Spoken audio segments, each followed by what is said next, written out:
And we're live. Okay, awesome. How's it going, everybody? Star19 back again with another video. Before I get into today's video, I was supposed to show you guys my recording setup, and the camera that I used was a Sony Mini DV recorder. Unfortunately, I had taken a trip earlier, or I guess later in last month, the last week of August, and unfortunately I lost the camera, and I had footage on there that was going to be for my next video, and I lost it, and I'm recording on my phone right now, so the camera quality is going to change, and I want to apologize for making y'all wait so long for the video to come out. I was supposed to post it as soon as I got back from my trip, but I started school. I did go on that trip, so I just kind of fell behind in editing the video and making sure that I had everything in place exactly the way I wanted to. But with that said, I hope you guys enjoy this video, and if you stick around, please do hit the like button and consider subscribing. And I hope you guys enjoy the video.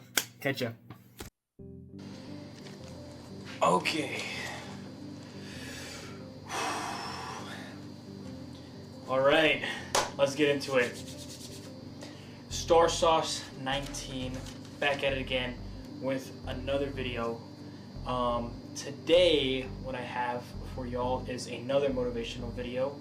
And before I get into it, I do want to mention that this one, I kind of set myself out and I was a bit overwhelmed with the process, and I'll get into it. And today I did use a ChatGPT script, and I actually have it over here.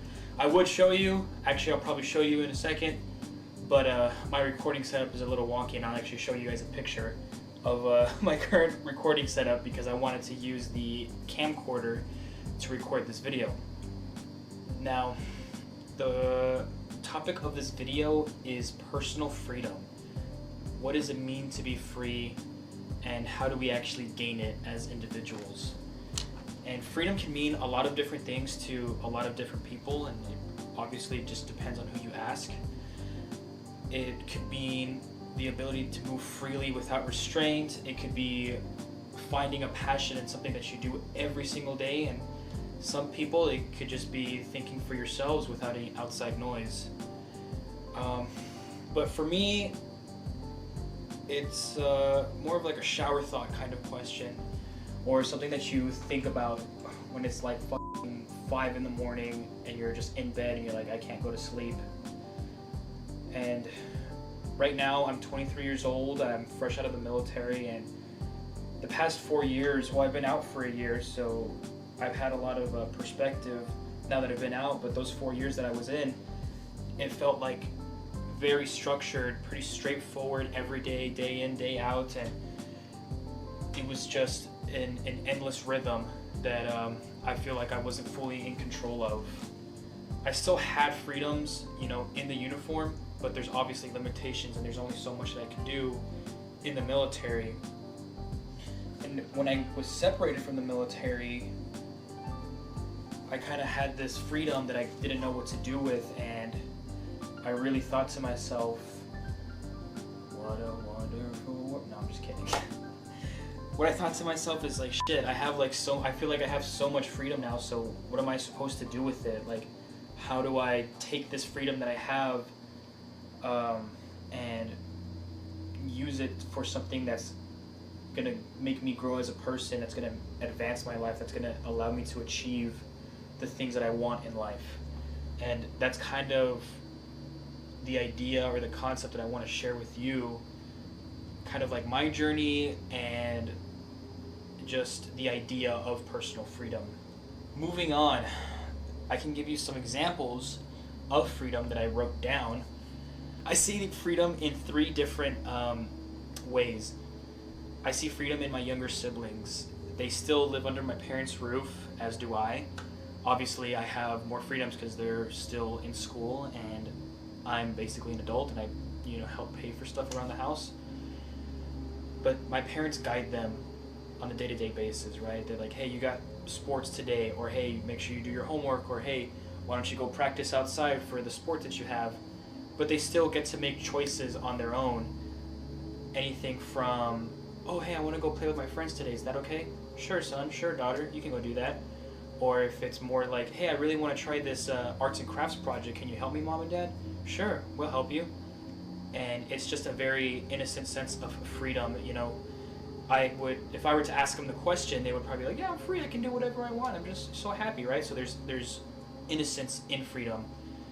The next example of how freedom could be perceived, or how I see a different perspective of freedom, is my dad. And he didn't exactly have the best start in life. He had a pretty tough upbringing, but he just, he did the basic the American way, right? You go to school, you go to college, you get a good job, you pay off your college tuition, and then you start accruing wealth over time. Now that he has a career, now that he has a stable home, now that my father is starting to reap the fruits of his labor, it's really showing, it's paying off.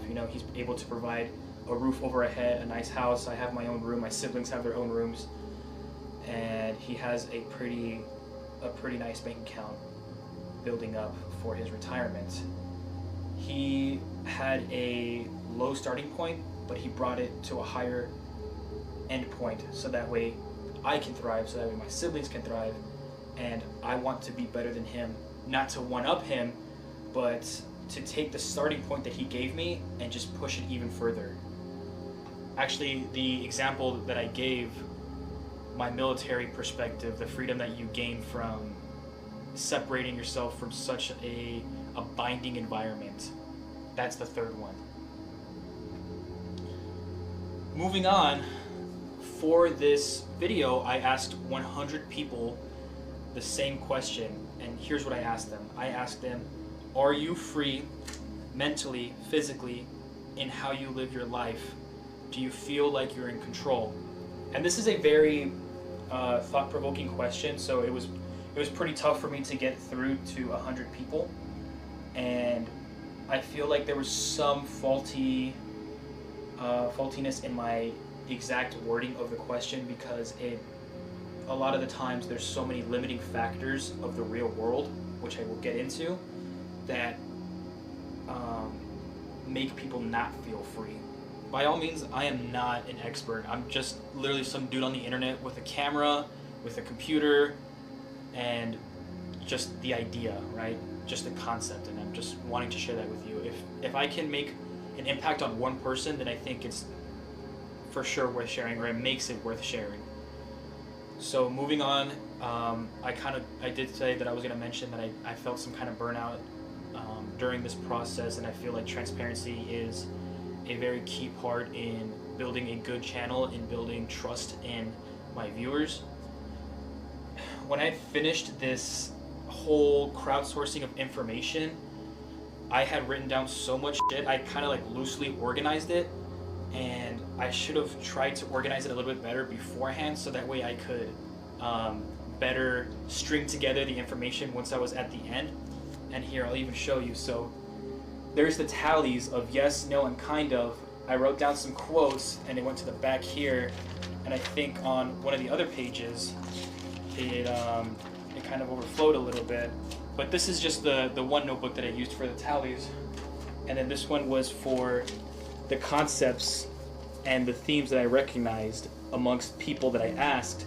And then I even wrote a little graphic of the 5 core principles of what I believe lead to personal freedom, which I will get into.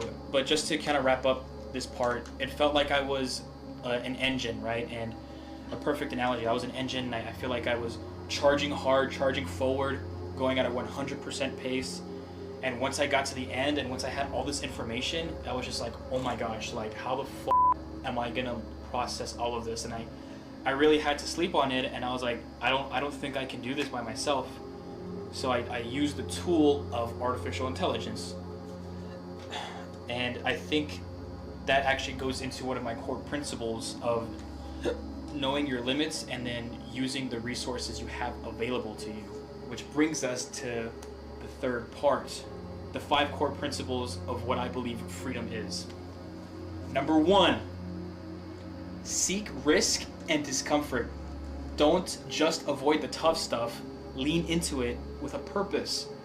When I joined the military at 18, I had no insider knowledge, I had no idea what I was getting myself into, And to me, it was a risk. It was scary. I didn't know what to expect, but in the end, it really benefited me. I walked out with discipline. I walked out with resilience for the foundation of the rest of my life, which I feel like is something that everybody else should learn, whether they do it through the military or they do it by other means.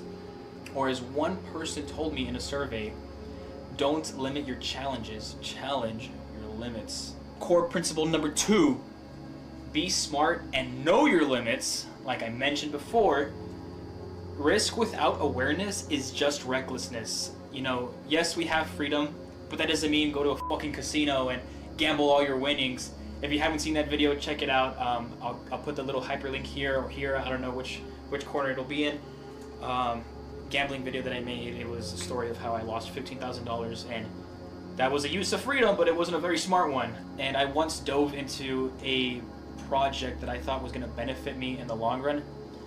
Well, not really a project, but when I got into investing, when I first got into investing, I was going to be doing like just high risk, high reward calls, but I didn't know anything about investing in stocks. So I asked my dad, like, hey, I don't really know anything about this. I recognize the limits of my own knowledge. So I asked somebody else who was knowledgeable in this, and he actually helped me create a good foundation for investing, and he taught me good habits to learn while investing in stocks.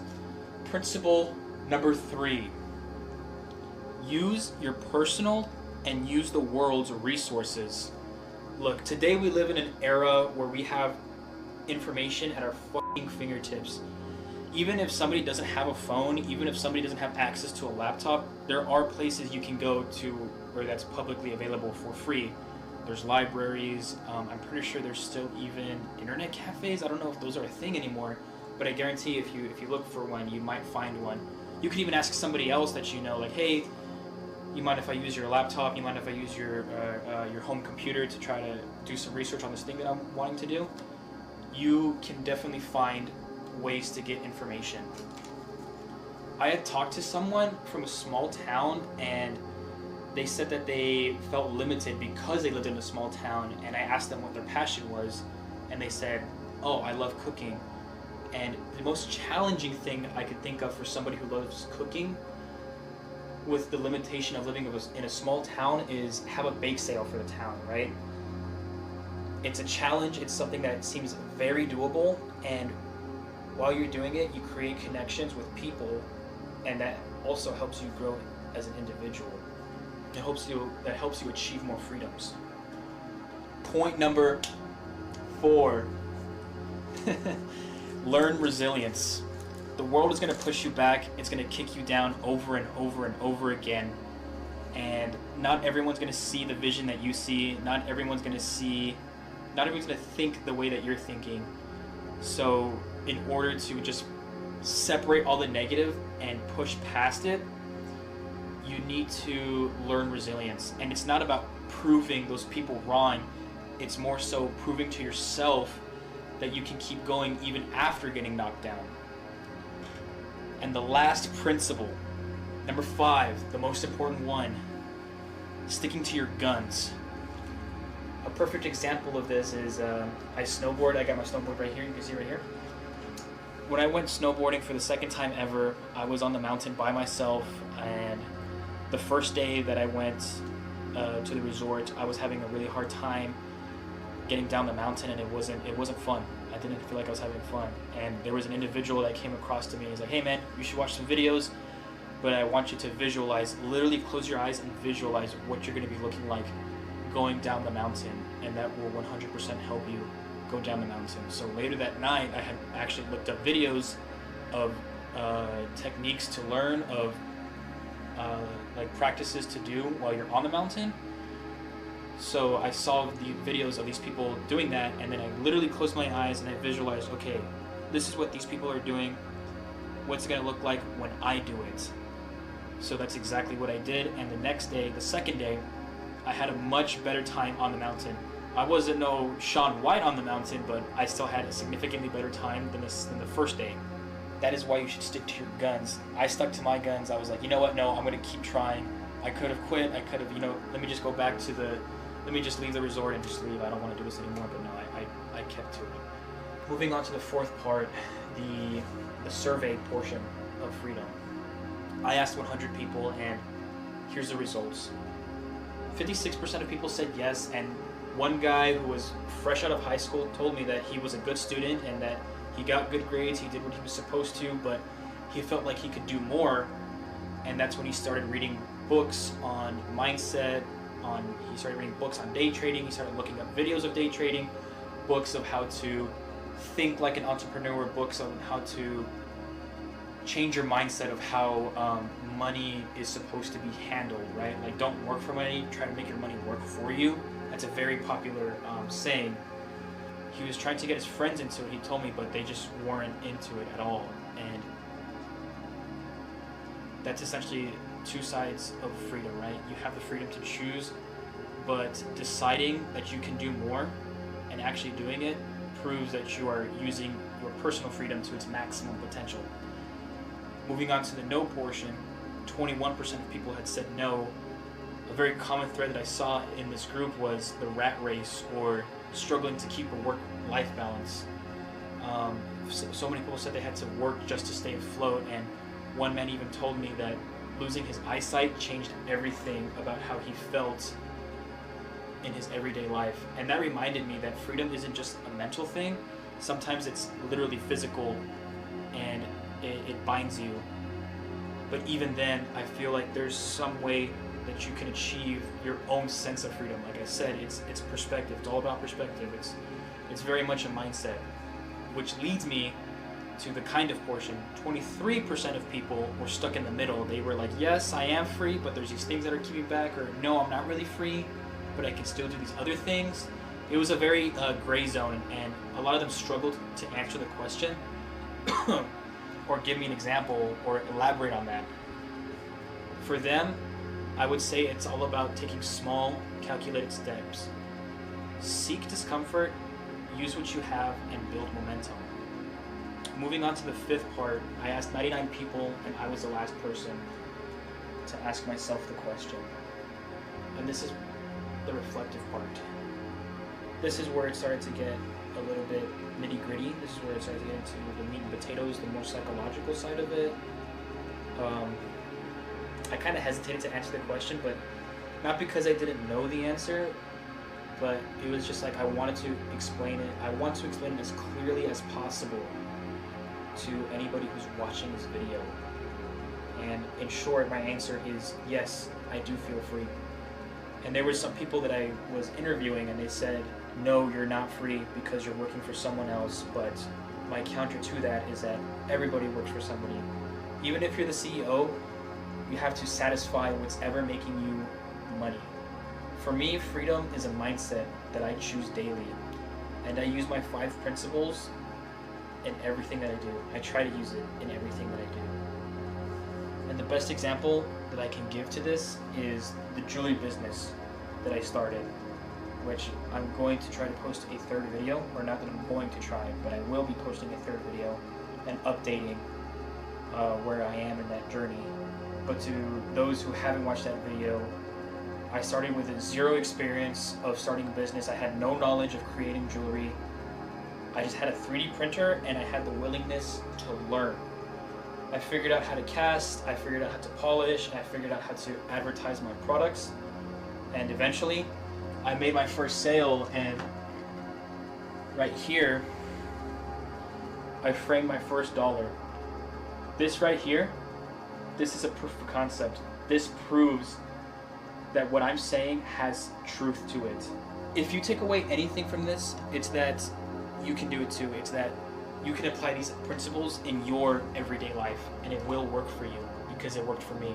Moving on to the conclusion and a call to action. The biggest takeaway that I took from these 100 conversations is that freedom isn't handed to you. We deserve freedom as human beings, but we have to build it, we have to protect it, and we have to keep shaping it. Otherwise, we're just going to stagnate, and we're just never going to improve ourselves as humans. And here's what I've learned. Here's the truth that I've learned. A person with a goal is a person that is free, because goals give you direction. Without them, freedom can drift into aimlessness, right? The example that I gave was when I got out of the military, I was I was free. I was free to do what I want when I want at any moment in time, but I didn't know what to do. So I was like, okay, let me just try starting a YouTube channel. Let me just try starting a jewelry business. And there's really no rhyme or reason to why I started these specific things. I just thought that it could benefit me, and it has been benefiting me. When it comes to growth, again, don't ever limit your challenges. You should really be challenging your limits. Push past what you think you can do, and you'll really see what you're capable of. So here's my truth. The path to freedom and growth is never guaranteed. You have to forge it step by step and turn it into something worth living for.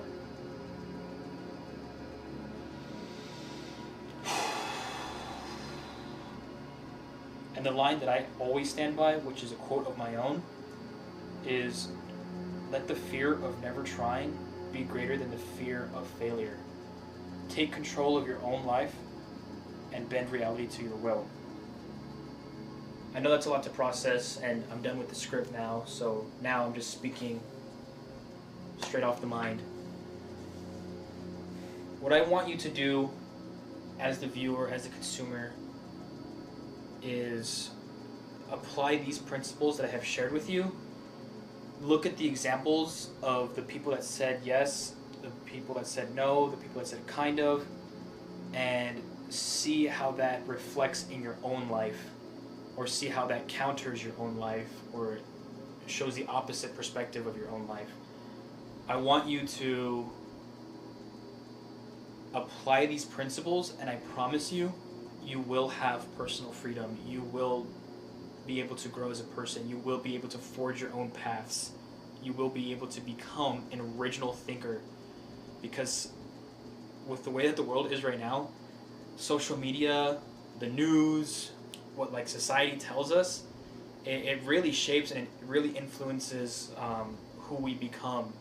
So it's very important that you achieve your own free line of thinking, so that way you're unbound and you're free to wonder. You're free to do whatever you want, whenever you want, however you want. But with that said, that's all I have for you today. And I know a lot of the things that I said was kind of hard to explain, and it's something that you kind of have to figure it out on your own. But I'm hoping by sharing this, you're able to find some kind of path that you can follow, so that way when you do see a path and it doesn't lead anywhere, you're able to forge the path on forward. With that said, Star Sauce 19, stay loose, stay loud.